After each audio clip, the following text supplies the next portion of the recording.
Wow, Anthony, March 1st, 2022. Boy, this year's flying by already. It is, my friend. Good to see you. Good to see you. I'm Anthony. Welcome to No Vacancy Live. That's my friend Glenn. You're watching the #1 show in hospitality.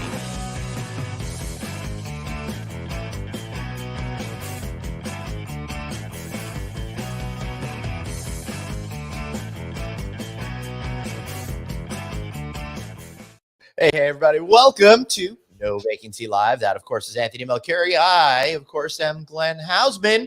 Unless, of course, you don't like what we have to say, then he's Glenn Hausman, and I'm Anthony Melchiori. Anthony. How are you, my friend? Good. I know we were talking a little bit about discussing the global issues that are going on right now, so I've decided we should say we are in solidarity with Ukraine, and what is happening right now is ridiculous and out of control. We haven't seen anything like this since World War II, and it's mind-numbing. And I just, I'm praying for everybody in Ukraine. And I come from Sheepshead Bay. I grew up in Sheepshead Bay. It's one of the largest centers for Ukrainians in the country. And I grew up near Brighton Beach with Russians and people from Ukraine, and we're all friends. We're all we're all one. So it's heartbreaking. Yeah, it sure is. It makes me think in times of war and stuff like that, hotels become the center of like news media and stuff like that. Have you ever been involved in a situation where you've spoken to people that operated hotels or in those kinds of zones? Well, during the 9/11, there were friends of mine operating hotels right down. We were all operating hotels during 9/11, including myself. But right down, whereas now I think it's called the Conrad. It used to be called the Embassy Suites. Yes. And that became, ground zero for all of the first responders. Yes. So let me lighten things up a little bit. That former Embassy Suites, now Conrad, has a great movie theater. And when they opened up the Embassy Suites, they threw a great party. And it happened to be in conjunction with the opening of Star Wars Attack of the Clones. And we got to get our wine and stuff like that and go in and watch the movie, which was a whole lot of fun. I remember the day it opened. So if I knew you, I would have had a blast. Matter of fact, the general manager stayed at my hotel, the Lucerne on the Upper West Side. He actually had an apartment. He got himself an apartment, but it wasn't ready. So he stayed with me, and I never got that invitation, Glenn. Wow, that's really so Or sad. Potentially, that's the first one. I either didn't get it, or I got it and didn't want to go. Which one's more likely? I wonder what that would be. All right. So today, exciting. We are celebrating two things today. Number one, it's Fat Tuesday, the last day all of the religious Catholics out there and other Christian sects, I think. I'm not sure. I'm not up on my Christianity. Parties their faces off. We got Mardi Gras. We got Rio and all Carnival and all that good stuff. And then tomorrow, everybody starts repenting and heads into the season of Lent, if I've got that right. But yeah, Anthony, you got a comment? No, I was going to say you are correct, sir. Woo! That's really very good that I got that right. All right. Today is also National Wedding Planning Day. And if you're looking at this beautiful building behind me, this is Greystone out in Westchester, Pennsylvania, where I took my nuptials on June 23rd, 2002. What a great place to have a wedding, let me tell you. Wow, that's where you got married? Why wasn't I invited? Dude, I invited you, but your people claimed you never got the invite. I said, I don't care that we're not going to be friends for another 16, 17 years. I want him there now. But I'm thinking, Anthony, I'm going to retroactively put you into some of the wedding pictures. I never asked you this question, but it's interesting actually. Now I'm thinking about it. I was not a guy that went to conventions, and I wasn't a guy that was shaking hands and kissing babies and running around to all these conventions. Did you even, before the TV show, did you ever hear my name as running hotels in New York, or never even heard of me? No, but I was not. But just so the viewers know, we've always been in different tracks of the hospitality industry, right? I've always been hanging out in the national level with all the executives, and I never really had much familiarity with all the individual players in New York City. Right. And listen, you wouldn't know my name unless you were general manager of my comp set. And Right. then you would not like my name because I would crush you, Glenn. Right. Well, let's get this started. We got a great guest today, and because it is National Wedding Planning Day, we have Jeffrey Selden of Marcia Selden Catering. Hey, Jeffrey, great to see you. How are you? Nice to Good to see you. Thank you so much for being here. Love that outfit. That's pretty cool. Yeah, you know how I roll. So where are you located? We're based in Stamford, Connecticut, and also New York City. So we have offices in both. Yeah. Oh, okay. So, I'm sorry, Glenn. Can I ask the first question? Yeah, man, go for it. I've been asking permissions for Glenn since last week. He got mad at me. I have to be And listen, the pandemic obviously changed your business. Right. My daughter actually graduated from Iona College, and she wanted to be in marketing. She wants to be a wedding planner, and she had to change course. And actually, she works at the 5-star hotel now in New York City. And now with what's happening today in the world, how is that affecting your business? Has that had any effect on it yet? Well, it's interesting. We had through COVID, we actually stayed open the entire time. We ended up doing a bunch of weddings that were even on the small scale in 2020. Back then, we were doing, the small micro weddings, which were the 20, 10-person weddings. Back in the fall of 2020, we ended up picking up to the max of what we could do, which was, depending on which state we worked in, was anywhere from 50 to 100 people. And then last year was like a banner year, and every wedding that canceled in 2020 happened last year. And in addition to that, now 2022, it's like we're almost sold out for all of our weekends. Wow. So it's great. Like everyone, there's pent up demand for events and weddings. And very true. Anthony? And are you seeing, if you had 100 weddings, what percentage are destination weddings? For us, very low. We're based in tri-state area. So we're New York City, Connecticut, Fairfield, Westchester, Hamptons, so those aren't really to us considered destination. We do, as a caterer, we'll do probably 3 or 4 destinations a year. We have one this year in Jackson Hole, Wyoming. We have one in Miami, one in Philadelphia. We were last year in Dominican Republic. So we get a handful here and there, one in LA, but it's not really our thing. We're really more towards like staying within our zone, just because it's so much more for people to ship us around. Yeah, that makes a whole lot of sense. So, Jeffrey, one of the things that we've been talking about to hoteliers is about how incredible their wedding business has been. People, of course, slowed up for a little bit, but like you said, you're almost busy every weekend. So are these hotels. Yeah. What are some of the trends that you're starting out there in terms of how people are putting together weddings? What are some things that hoteliers should be thinking about to really start appealing towards folks that are planning weddings today? Now, me getting married in Westchester here at the beautiful Greystone Hall 20 years ago, I'm suspecting the trends have changed a little bit. I think a lot of the trends are also geared towards people are still being slightly COVID compliant and being a little bit more thoughtful for their guests in terms of how they produce things. There is a big change up from everything being a traditional seated wedding to now offering out different variables and options where we'll do almost like individual kind of interesting small plates and things that we deliver to people at their tables, but also passed around. So almost like imagine elaborate cocktail parties, right? Next level. Like that's something that we're really seeing a bunch of clients want. So that's been something that's been popular. I think, listen, also that in mind, everything has become so much more expensive.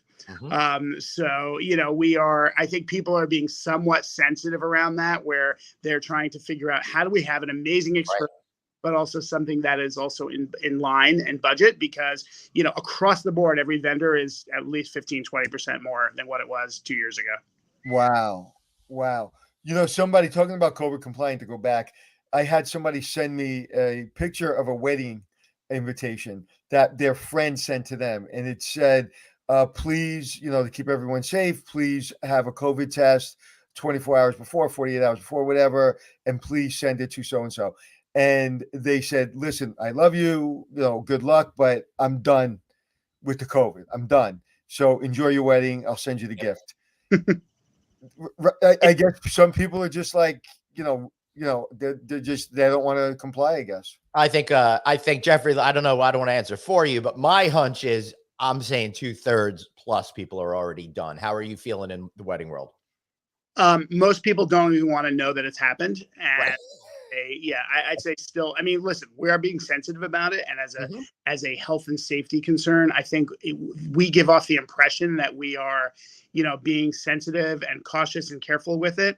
So we are, as a service standpoint, like our team still is wearing masks. There's not a guest in a mask anywhere, though. No.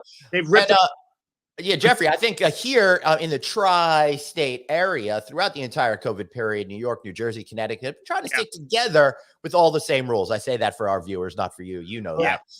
But yesterday, starting tomorrow, it came out that the New York school mask mandate is over. I think the other states obviously will comply real quick. To me, this is the seminal moment where we could all say it's over. And hopefully when you're running these events, all the staff won't have to be walking around in masks anymore, because it's starting to feel kind of weird that they're doing it and the rest of us aren't. Yeah, Glenn, it's an interesting point. And also, as of, I think the state announced yesterday that as of March 7th, there were, I think they've announced that all indoor spaces in New York City no longer need masks in New York City. Right, correct. Yeah, that's fantastic. And, to me, like, just the way they said you have to wear a mask, I put my mask on. They said I could take my mask off. I took my mask off. Right. You tell me to put it back on, I'm going to put it back on. I was in the military. I'll do what you tell me to do. Right. But then people are like, you're not wearing a mask in the grocery store. It's like, no, I'm not, I don't have to. I had COVID. I have a booster and I had 2 shots. But anyway, let's move on from that. You don't have a lot of people wanting to get married in the Amalfi Coast or Europe. You don't take on those kind of projects. We don't usually. I mean, because we're not really event planners. We don't take on that role. Typically, if that wants that, I'll direct them to one of my friends in the industry that's a great event planner that does destination wedding planning. But as a caterer, I don't really try to do that because I feel like we stick to our own backyard. So what's your core business? Our core business is catering. Mm-hmm. Catering. What we learned over the pandemic, though, which is a business we never had before, is we became this luxury version of Harry and David, which people were like, can you ship us gift boxes of drinks and snacks and savory and sweets and all this, and ship out 300 of them to all of my colleagues? Or, in lieu of a conference, we're going to ship out, bottles of wine and cheese and charcuterie and this and that nationwide. So all of a sudden that became a bit of our business. As with regards to weddings, really are probably our number one. That's top part of our business, is the social side of it. Right. Yeah. So where's your background? My background comes from the hotel industry. So that's cool. Literally my first job, I worked at the St. Regis Hotel, and I did the reopening back in 1991. I was there with it was at the time owned by ITT, which was then taken over by Sheraton. The hotel had gone through a $300 million renovation. It was the one and only St. Regis at its time. And I worked there for 8 years. I did everything. I was the opening butler, for the hotel. So I learned that side of service. We were trained by a guy named Ivor Spencer, who came from London. And he's the guy that trains all the private royal family. Oh, wow.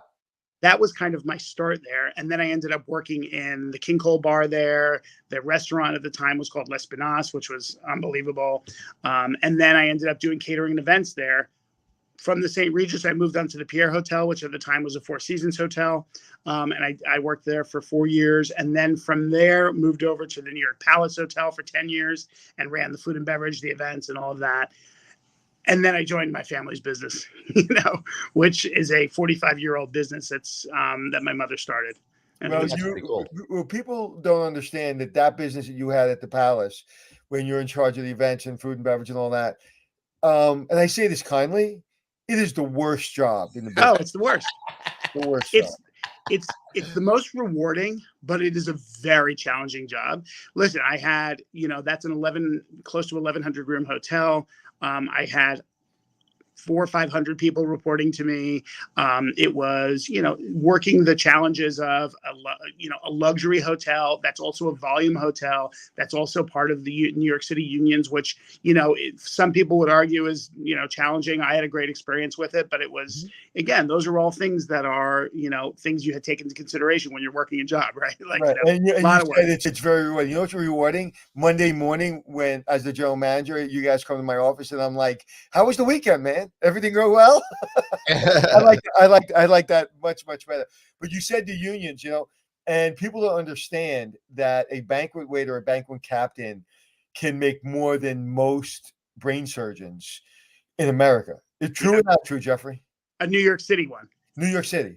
Yes. True or not true? Yes. It's a coveted spot in New York City in any hotel is to be a banquet waiter or captain in any of those hotels. You're done. You have mansions and cars and yachts, and it's crazy. It's crazy. So, Jeffrey, with the whole COVID crisis, is there a higher percentage, lower percentage, or the same percentage of bridezillas out there and crazy mother-in-laws? I think it's lower. I think people are much more compassionate and forgiving right now, and they're willing to sort of forego some of the things that were really super critically important way back when. They're now kind of like, it's okay. It's all right. We'll work. That's cool. Like, I give it 6 months, Jeffrey. Yeah.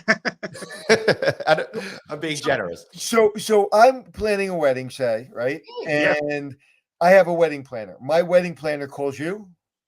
Correct. Your wedding planner calls us. We handle everything from food, bar, luxury mixology, staffing, any kind of tabletop, rentals, china, silver, glassware, beautiful linens, literally anything that revolves around the food and beverage experience is us. That's us. So you're basically the person that the wedding planner yells at after she gets yelled at by the bride. If there's a problem. So I usually don't have to get yelled at, thankfully. What are the challenges right now? What is your number one challenge? I know what you're going to say, but I'm going to make believe I don't know what you're going to say. Okay, you know the answer, but I'm going to say my number one challenge is, truthfully, and this is out without being cocky, we have more business than we have availability. Wow. And a lot of that has to do with that pent-up demand factor. Correct. How about staffing? I was about to say, are you able to expand your company and take advantage of this situation now? Or yes, a little worried? Yes, no. Look, we're a luxury boutique company that is, only fabulous at a certain level. And after I get to a volume point, it loses something. So I am very careful to try and not want to just expand it so much that it's going to become a different product altogether. So how do you have a commissary somewhere in the tri-state area? We have in Stamford, Connecticut, and New York City. We're right in Midtown. We have an office and commissary we share with a guy named Ron Ben Israel, who's a wedding cake designer. And he's kind of the ultimate, he's Food Network guy, the sweet genius, all that. And we've been business partners for 20 years there. Wow. That's pretty cool. So what are some of the trends that you're seeing right now when it comes to food and beverage? Because I remember nearly 20 years ago at my wedding, we were very excited about the poker chip salad that we had. That was like a big trend back then. What are some of the trends? That's interesting. Well, so we've recently started a really wonderful relationship with a mixology company called The Cupbearer, and we work very closely with them in these kind of over the top elevated beverage experiences that we propose to our clients. And that includes everything from just the style of drinks to the way we present it to the sort of artistry that comes with doing, this crazy over the top bartending. It's become super popular and people are loving it. It comes at a much higher cost, but it is a really elevated experience that's sort of beyond what you'll see in any venues or hotels, because it's probably more specific to an off-premise caterer like us. I think another one of the big trends, which that we're finding because we feel like people are also looking for sort of healthy options, is we created our own vegan catering company. Oh, wow. With a vegan chef named Matthew Kenny, who owns multiple restaurants nationwide. And we created a whole vegan catering line that is absolutely awesome.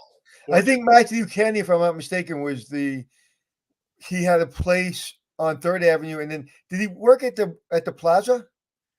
He was his original restaurant was called Matthew's. It was on 3rd Avenue and like right above Bloomingdale's. Right. So he worked with Dr. Santo. Remember Dr. Santo? Yeah. Sign of the Dove, Contrapunto, Arizona 206. Exactly. He was the chef before he opened that. He was the chef at Arizona 206. And I went into his restaurant because they wanted me to go. I was running the bread company. Remember the company called Eche Panes Bread Company? Absolutely. Well, Yeah. I ran that for a while, and they were Oh, going wow. bankrupt, so I had to turn it around. So anyway, Dr. Santo told me to go to have lunch at Arizona 206. We have this great chef, whatever. And Glenn can attest to this. But the first time I had this experience was at that restaurant where I had it. I hate spicy food. I just don't enjoy it. And I literally went like this because my head was itchy, and the back of my neck, not my head, just the back of my neck, was a pool of water from all the spices. And so Glenn had seen me at a restaurant where literally the pool of water hits the back of my neck. It was delicious, but I'm not a spicy guy. But anyway, that's how I know Kenny. But he's been around a long time, man. Long time. Like us. Now, I think he has now, Anthony, about 10 or 12 restaurants. He also opened the first vegan food hall in Providence, Rhode Island, that has about 14 different food concepts under one food hall that are all vegan. And it's amazing. Like, people are so jazzed about it. Like, we have a huge wedding we're doing, 350 people that we're doing in Pittsburgh, Pennsylvania, of all places, that we're being shipped down to do this wedding, and over the top, like, oh my God. And it is gorgeous, beautiful restaurant dining experience in a vegan catered world. That's great. Now, vegan in Pittsburgh, Pennsylvania. That's this is crazy. Vegan food now, everybody, is really starting to take off in a truly meaningful way. Not only am I making a vegan meal tonight, Ethiopian chickpea stew here at the Houseman Hotel, Resort, Pool Club, and Smokehouse, but Jeffrey, we were talking last Thursday with the executive chef over at Resorts World Las Vegas, and they're getting ready to open up their first vegan restaurant over there. This is exciting. This is meaningful. And as a lot of people are trying to change their lifestyles, for me, I'm trying to become what they're calling now a reductarian or something like that, trying to reduce a little bit of meat intake, but not make a commitment to any other teams over there. It's exciting that you're doing this. But Jeffrey, do you see them changing the vernacular, changing it from a vegan restaurant? Because as soon as you say vegan, everybody's like, I'm out, right? It's changing. What's that? We call it plant-based. Plant-based, right? Yes. Because I listen. If my wife cooked nothing but plant-based every night, no problem. Yeah. As long as I get everything I need, I'll take some vitamins and I'm good. So I think it's more people just want to be healthy. So I don't think I think meat's fine. I think, vegetables fine. I think, a cross section of everything. But once you say vegan, you're like, well, you shouldn't eat meat. And all of a sudden everybody goes down this road of meat's bad for you. Right. Listen, we've been eating meat, up until a couple hundred years ago, even before, 100 years ago, everybody's eating meat, right? You were eating meat because if you didn't eat meat and berries, and you would die. So that's how our ancestors were built on that. So I think the vegan phase is here. It's going to stay, but I think it's going to kind of mature. It's not us versus them. It's not meat eaters versus, plant-based. No, I think this is the moment that it's changing. Yeah, I think we're really at a point now where people are being introduced to plant-based foods that not only taste good but look good. Historically speaking, if you're at the hotel event and you ask for the vegetarian meal, they might just plop a boring iceberg lettuce salad in front of you with a couple of tomatoes or something like that. Traditionally, that's been vegetarian, vegan type food, but now it's being opened up to a whole world of flavors and tastes and textures that are much more ingrained with what people actually want to eat as opposed to what they think they have to eat if they go to be vegan. Right, Jeffrey? Yeah, no, for sure. I don't know if you saw this, but 11 Madison Park is now vegan. Oh my God, yes. Yes. So quick lesson for everyone. 11 Madison Park is one of the highest rated restaurants, Michelin star restaurant in New York City. They closed during the pandemic and they reopened as a plant-based restaurant. Pretty gutsy for them to do that. Do you happen to know how they're doing, Jeffrey? You still cannot get a reservation. Wow, that is awesome news. You cannot get in. And they're still charging. I want to say it was like $250 or $280 or something like that a person. There's something crazy like that. Yeah. I hope that comes with a steak. Just kidding. Before COVID, correct me if I'm wrong, Jeffrey, they were rated the #1 restaurant in the world. Is that correct? Yeah. Yes, they were. Yeah. I've been there once. I love the ceilings. I love the space. It's a little too antiseptic for me. But the experience, it's like per se. The experience is just like off target. Is per se closed? No, per se is open. Oh, it's open. Yeah, They but I just, do they lost remember a lot of what made them good. I do remember the best part of my meal was I didn't pay the check. Oh, that is And what they did was they followed the trend of not tipping, and that they just ended that too. They're like, because of cost and everything going up, unfortunately, we're going to ask to add a gratuity. Yep. But they didn't lower their prices. Yes, they're definitely not giving anything away. Yeah. Nothing is being given away. That's really Have you good. been there recently? I haven't been to the vegan. No, I tried to go. I've been trying to go. I literally have tried 3 times probably to book a reservation, and I've not gotten into the vegan. With all your connections? I know. If I want to make a call, I could do it, but I just was like, you know what? I just don't. I don't always like to make calls like that. Yeah, we appreciate that. Yeah, because you don't want to call on those favors and make and be a. I mean, I really needed it. Yeah, they called me Anthony Travel Agent, and so Glenn too. I think I was saying this the other day that I got into the habit of, if you want to go somewhere and you're asking my advice, find the several places you want to go, and I'll see if I know somebody there. And if you're important enough to me, I'll see if I can make a connection for you. But it literally got so bad that I was having and I don't get a lot of anxiety, but I was getting so much anxiety because I felt like I really wanted to make them happy. I'm a hotel guy, right? Right. That's what we do. It's like, there's no answer that can't be questioned. Yes, I can do it.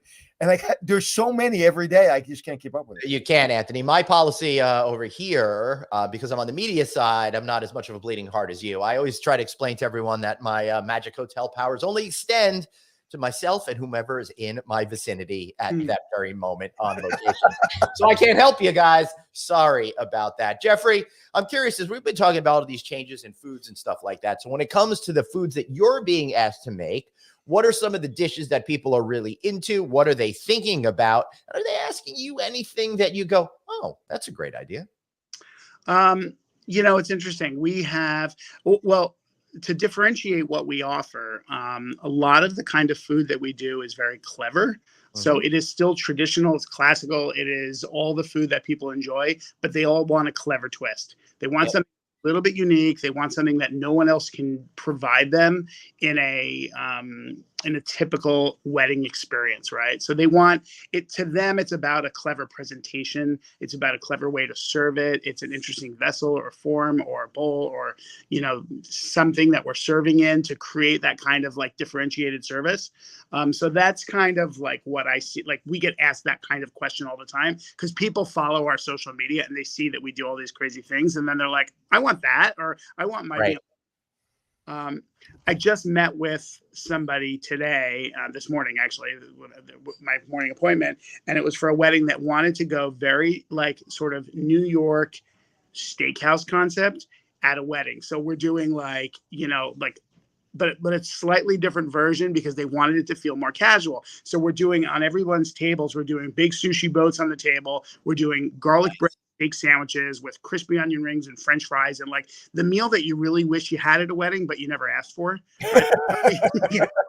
Like pigs in the blanket, right? Exactly. So kind of like comforty food, but like in an elevated way, right? What's your Instagram? Actually really a fun way to think about it, because it's, you go to weddings and you're always like, wedding food, right? It's like, how good could it be? But if you have something fun like that, it's like, okay, that changes up the experience overall.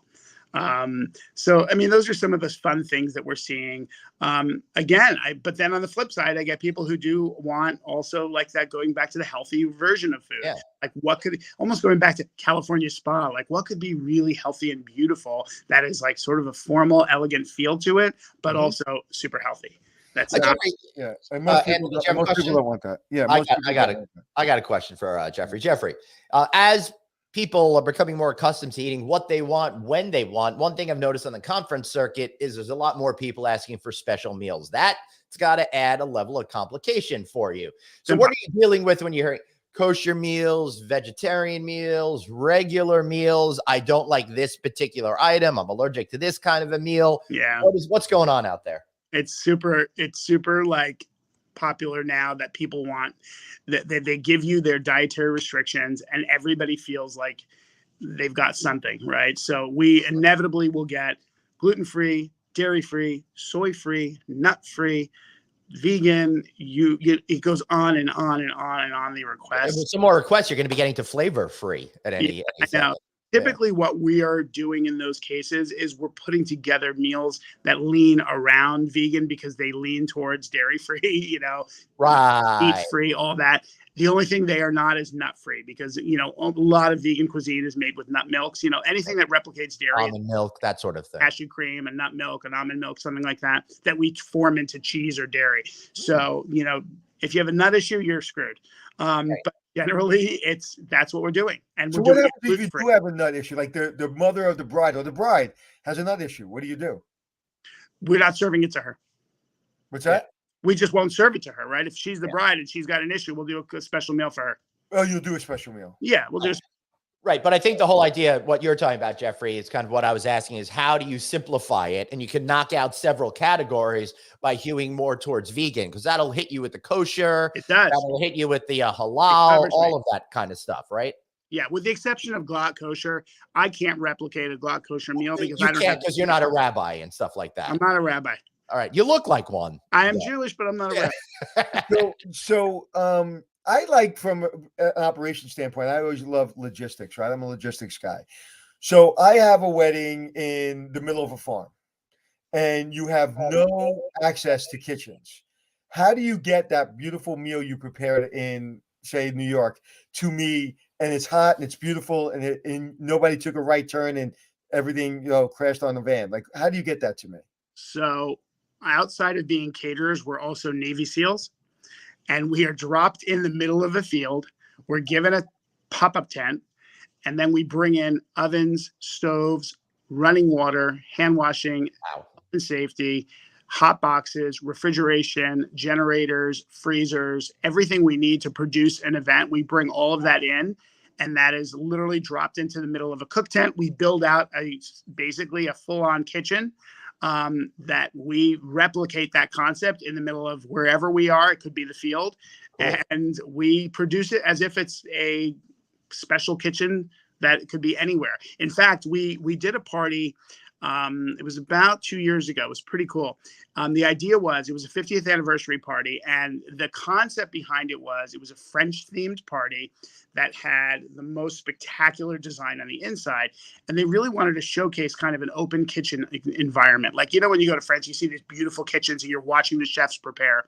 So we built in a tent, we built a glass wall, and behind it, we lined up all of our chefs and we produced the entire meal as part of like a bit of a show for the guests to experience. The fun secret behind it was, of course, I hired a few of my model staff to put on chef's coats. I had one whisking eggs. I had one cutting herbs. I had one doing, and they were just looking good, doing the part. And so people who came up, they're like, wow, look at that. Wow, look at that. Meanwhile, half of them were just like actors, creating the front line. And then behind the scenes, we were producing the whole meal. Right. You know what? That is not only genius, it's so transparent of you to say that. And I appreciate that, because that is a different level. Listen, I'm sure catering with you and the people you do business with, it's not cheap. So one of the things I always say when I ran the Oak Room with the Algonquin, I said, we're asking people to spend $600 on a Wednesday night at 9:00. These people saw it, they bought it, they invented it. You ain't impressing them, right? You've got to do it with flair. You got to do it with personality. Yeah. Whatever you put on that plate, it'll be good. Don't forget about it, because they're going to go to another great meal. They're going to go to 11 Madison, and they're going to have a great meal. Don't forget about your meal. But they'll remember, wow, did you see those people in the beautiful outfits? And I talked about when I saw that beautiful outfit from Cintas Apparel at Resorts World. Seriously, Anthony, I felt the same way again when I was there looking at the cocktail waitresses at the center bar. I'm like, amazing uniforms. I literally, like again, I can't be impressed really too much with beds and chandeliers and stuff. We've seen it all. But that uniform, and I called my friend at Cintas, right, because I work with Cintas. And I said, how much was that uniform? I don't want to say how much that uniform was, but that uniform had an intent. And whatever they spent on it, and it wasn't cheap, looked like that chandelier they spent $1 million on, and that piece of artwork they spent $1 million on. And it all works together. So if you're going to build this thing in the middle of nowhere, and you're going to give people this fantasy, and then all of a sudden you open up to see your chefs and you see a guy like me sweating over your pasta, it's probably not what you want to see. So if you have to fake me out a little bit to make me feel better, I'm good. I don't know, Anthony. I say we start an OnlyFans site where you cook and sweat over pasta and see what we do. That'll be big with my fan base in the Midwest. Yeah. Anthony, this theatrics, right? At the end of the day, people loved it. They're taking videos of it like it was like a Ratatouille moment. Like all of our kitchen equipment we brought in. So we brought in like refrigerators we rented and all this kind of stuff. The party rental has the hot pink everything, the hot pink hippo.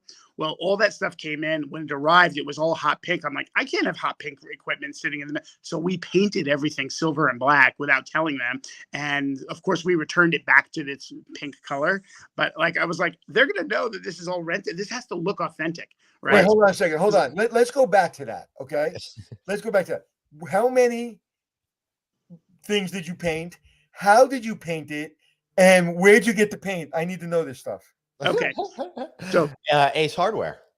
So we literally got, this is, if you in the world of rental equipment, right? If you have refrigeration, the front, I wanted it to look like a commercial kitchen. So I had steel fronts on everything. The sides of all this stuff was painted pink because that's what they use. They do that. So I just painted right over it. I used regular paint, like literally, I don't know if it was oil-based or water-based or what I did, but I literally painted over it. And because they had painted on it, right? So in my mind, if they painted it, I can paint it, right? So I just painted over their pink, made it black. We also took, you're going to love this. We did steel cabling. So the tent was a glass wall, and behind it, I did steel cabling at about the 8-foot point above the whole length of the kitchen.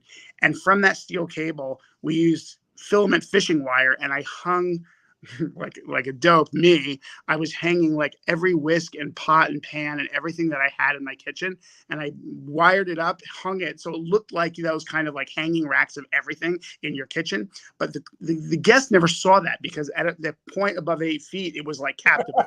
Yeah, but it looked like this, like, oh my God, how did they get that there? But you know what? One of the things that in talking to you, and the reason I'm a detail guy is, when it's done, right? I always say when I do my show or I turn around a hotel or I work on a certain project, you don't have to like tell me the guest is going to love it or even, the employees are all happy. Like you just know it's done. Like matter of fact, you go on my website, there's a word and it's done. And I give you my definition of done. And that word is so important to me because you just internally know we're done. So when you go to these things and you do these things, at what point are you like confident? I'm not saying like now you have to wait to the end of the party until the bride says everything is wonderful, but when do you know? Is there a certain moment where you're like, okay, I can drop the mic and go have a drink? On that party, I knew it when I went out to the floor and I was watching the guests video this whole moment and they were taking picture, and I'm thinking it's exactly what I was hoping for, right? We created this open and kitchen experience and I didn't even think anybody would care until everybody was standing at the front of the glass part of this partition and they were videoing it and they were taking pictures because nobody at a private event had ever seen that before, right? You see it in restaurants all the time. But you don't think about it for your wedding or for your anniversary party or for your tented party. It just doesn't exist. So I think that was the point. I was like, okay, we did our job. Yep. All right. So we're going to have to wrap up here in a couple of minutes, but I got 2 more questions for you. One, how important is plating and how do you make it successful? And then I got another one after that for you. Did you say plating? Yeah. Okay. So our plate out service for no matter what we do usually runs us between 8 and 12 minutes for a plate out, whether I'm 100 people or whether I'm 1,000 people. Wow. It didn't matter. I will basically create, I'm very careful about what I suggest so that it's a plate that I can have. 5 people can produce 1 plate, 5 components to any plate. That's the most. I'm not going to fuss around with it. I don't have 20 components with tweezers messing with it. I have 5 chefs that all have 1 little piece to that plate. And then I have a maximum of 100 people that I'll produce off of 1 line. So if you're a 200-person wedding, I have 10 chefs. If you're a 1,000-person wedding, I've got 50 chefs. It's just the math on it because that way I can get that food out fast, whether you're, again, 100 or 500 people, it's going to come out in the same time because I've got that many lines for plate out that I'm working with. And we're doing it a la carte. So I have hot boxes in the back, electric hot boxes that are Yep. keeping those plates piping hot. The wait staff have service napkins. They're handling a hot plate, and they're getting that. So that's, again, like, you don't even think about that, and that's a big expense for a client to have me rent out hot boxes. But it really makes a difference. If that plate comes to you and you have a hot plate, like, when do you get that at a party? You never get that, right? It's such a detail, but for me, it's yeah. All right. And the last question I have for you before I pass it off to Anthony, see if he wraps up anything. Give us a suggestion or two that hoteliers could incorporate into their catering services to elevate what they're doing and get their customers to be wow. Good question. I think hotels need to think outside the box when it comes to presentation of things like buffets and hors d'oeuvre trays. I mean, even the best hotels that I've worked in, every single one of them, I don't know why, but they use the same trays. They use the same consistent look for everything that they do. They don't think of it as performance art. They think of it as like, I'm a good quality hotel, I offer good service, but they're not thinking as a presentation standpoint. So when I'm brought in somewhere, you know, and I've worked in hotels, I've worked in clubs, I've worked in all these places. What's intriguing to a hotel is that we have these crazy presentations, and it doesn't take that much extra effort. It just needs somebody to have designed it and be able to standardize it. So hotels could take advantage of that. It would be fantastic. Yeah. Yes. And, you know, thinking outside the box, we've been saying in hotels for 30 years, we're going to think outside the box, and no one thinks outside the box. They don't. They don't. So now we know your job's not glamorous. It's fun, but it's not glamorous. But everybody thinks your job's glamorous. So give me a little moment, and you don't have to say your business now, because I don't want to give away your clients, but the most, one of the coolest guests you've ever had that we would know their name. What wedding did you, when you were in hotels or wherever, that you did a famous wedding or somebody we would know? Anyone? Sure. So let's just think about, well, actually, I'll answer it differently. Yep. I have one coming up, which every single person in the world knows. It's a single woman who is a billionaire, who I can't tell you her name. She's the one that's taking over the Four Seasons in Jackson Hole. It's going to be the most unbelievable wedding, and everyone will know it, and everyone will see and hear about it after it happens, but not before. Can I ask if this young lady is she gay? Is it a gay wedding? No. Oh, okay. Because there was somebody that through the business is a billionaire female who's getting married who's gay. Oh, that's interesting. Okay. Yeah. So now you know I'm going to search and who this is. The thing that is neat that I'm finding is some of our clients, and this is what we're seeing, is the use of name entertainment at a wedding has become this thing. All of a sudden, I now have like 3 clients this year that are hiring name acts, and I mean, like, you know, hi, how do we get Jennifer Carrie Underwood or something? Or how do I get, you know, like, we're talking about $1 million for a band. Yeah. That's been interesting. It's basically I already have 3 clients this year that are doing it. Yeah, you know, when my daughters ask for that, that's a really easy answer. Yeah. That'll be a no. My daughter's name is Cara and Mia, my twins, and just by happenstance, Jay in Americas sing a song called Cara Mia, and one of the, I won't say who, but somebody lives in my neighborhood. And through my dentist, actually, I said, hey, ask your friend how much it costs to get them at my daughter's christening. And I don't know, it was maybe 15 grand. And I was just like, no, thanks. And then I was like thinking like, oh, no, I take that back. I thought it was 15 grand. And he said, no, we don't do that. That's what it was. All right. Okay. I want to make sure 15 grand's not so bad, because the wedding band here in 2002, when I got married, was like 10 grand or something. Like, was it? Yeah, that was pretty significant. You must have had every move you make today is 10 grand. Dude, seriously. Every band. It was a great band. It was a huge band. It was a little costly for the time, but they were well worth it. I wish I remember the name. Jeffrey, time for a good shameless plug for yourself. How do we learn more about Marcia Selden Catering and Event Planning? Yes. So we are, our website, marciaselden.com. We are on Instagram at Marcia Selden. We are on Facebook. I'm personally on TikTok at Jeffrey Selden. Nice. I'm probably the oldest person there is on TikTok right now. That's not true. I am. I just went viral in my first video. If you know how to tie a tie, 600,000 likes almost, or views. Really? Yeah. You know, it's funny. TikTok is a crazy thing. Like, I have some videos that have got 1.5 million likes and some that have 10. You know, right. Right. It's listen, honestly, a lot of it is right now. I'm getting a lot of my world news from it, like in the streets. Yes, I'm watching the whole thing on TikTok, right? So it's crazy. It's our first TikTok event. But real quick, there's two things. I got to go. I But know that's why I know, keep trying to just, wrap up for I you. got two things. One, at events, do they put a ban on social media or no? No, Typically, they're like, take as many. no, pictures as you people want. are fine. People are Right. fine. And Marcia Selden was your mom or is your mom? Marcia's my mother. She started 45 years ago Wow. in Connecticut, and she at the same time that Martha Stewart. So we were in the same town, Marcia and Martha. Martha went on her way to be who she is, and my mom created this great, amazing catering company. Maybe you still need to involved? maybe you need to partner with Snoop Dogg or something like that to elevate it. Do you is she still involved? Yeah, she's still involved every day. Wow. Wow. 76. Yeah. Wow. Cool. That's That's amazing. awesome. Wow. Hey, Jeffrey, send me your cell number in if you're comfortable with that in your private chat. Absolutely. All right. Thank you, sir. We really appreciate you. Thank you so much, Right. Jeffrey. Thank you, sir. That was fun. You know, guys, one of the things that I really like about these interviews is sometimes we don't know which direction it's going to go. That wound up being fun, interesting, and pretty entertaining, right, Anthony? Well, you know why, honestly? Because you ask really, really good questions So that do I you. can play off of. Okay, No, I'm serious. Like you ask the intelligent question, and I ask the fun question in the middle that takes us to a point. And then when I get up to a point that makes no sense, you bring me back. So, well, it's, I thank you for that. That's very kind of you. I you're enjoyed hearing good, your you're good. questions But that today. was, but right, but like to me, like when he said to you, they're like Navy SEALs. They right in the middle of the field. All of a sudden, the whole kitchen's there. That was fascinating. Really fascinating. It reminded me of like episodes of MasterChef where they pull off stuff like that, which is pretty funny. Yeah, and All you right. know how much it costs to hire a company like that? No. Bank. Yeah, I bet.